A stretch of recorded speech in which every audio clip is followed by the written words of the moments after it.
সিলেট স্টেডিয়ামে আসলেন, মাঠে নামার অভিজ্ঞতাটা কেমন?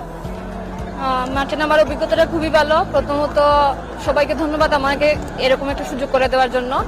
আর আমি খুবই এক্সাইটেড এন্ড অবশ্যই অনেক নার্ভাস, তারপরে অনেক ভালো লাগছে এখানে এসে। আর নার্ভাস কেন? আপনি কোন দলের সাপোর্টার ছিলেন? সিলেট টাইগার্স। আপনার দলটা জিতেছে, তার কি নার্ভাসনেস নাকি? নার্ভাস জেতার জন্য না, অবশ্যই মাঠে প্রথম আসার একটা নার্ভাসনেস কাজ করতেছে। এবং জাকির হাসানের থেকে পেলেন, যিনি অবশ্যই ন্যাশনাল টিমের ক্রিকেটার। আসলে কেমন অনুভূতিটা কেমন? অনুভূতিটা অনেকই ভালো, মনে রাখার মতো একটা মেমোরেবল একটা দিন। এবং মাঠে যখন খেলা দেখছিলেন ঠিক কেমন সেলিব্রেশন করেছিলেন যে আপনাকে অবশ্যই না? অনেক লাফালাফি করেছিলাম, ওইদিকে আমার ফ্যামিলি সবাই আসছিল, তো অনেক লাফালাফি করছিলাম, অনেক এক্সাইটেড ছিলাম যার কারণে। আপনার ফ্রেন্ডস ফ্যামিলি সবাই অবশ্যই দেখে পরবর্তী তাদের জন্য যদি কিছু বলার থাকে। আমি এসেছি, আমি সবার সামনে আসতে পেরেছি, আমার এমনকি আমার পরিবারকে ধন্যবাদ আমাকে এত দূর আসার জন্য। আমি শ্রীমঙ্গল থেকে আসছি, অনেক দূর থেকে। বিসিবিকে অবশ্যই অনেক ধন্যবাদ আমাকে একটা সুযোগ করে দেওয়ার জন্য, সবার সামনে আসার জন্য।